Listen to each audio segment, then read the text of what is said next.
Good morning. आज भूषणचा tiffin नव्हता म्हणून आम्ही दोघीही उशिरा उठलो. उठल्यावर आधी प्राव्याचा ब्रेकफास्ट रेडी करायला घेतला आणि त्यानंतर तिला भरवायला घेतलं.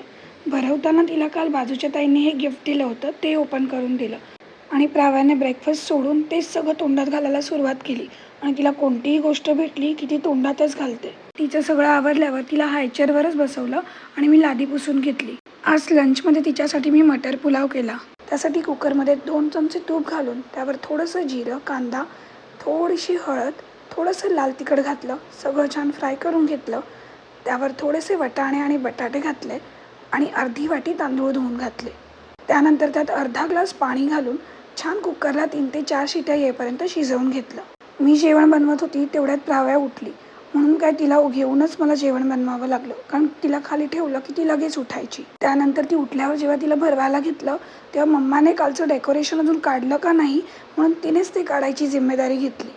संध्याकाळी भूषण ऑफिसमधून आल्यावर प्राव्याला रेडी केलं आणि खूप दिवसांनी आम्हाला आमचा चष्मा परत भेटला. त्यानंतर आम्हीही रेडी झालो आणि आगरी महोत्सवला जायला निघालो. आज शेवटचा दिवस असल्यामुळे लोकांनी खूपच जास्त गर्दी केली होती तिथे, म्हणून आम्ही लगेचच तिथून निघालो. घरी आल्यावर आधी प्राव्याला भरवलं आणि तिला झोपवलं. त्यानंतर मी सगळं किचन आवरून कपडे वगैरे वाळत घातले आणि झोपायच्या आधी मस्त जलेबी खाल्ली.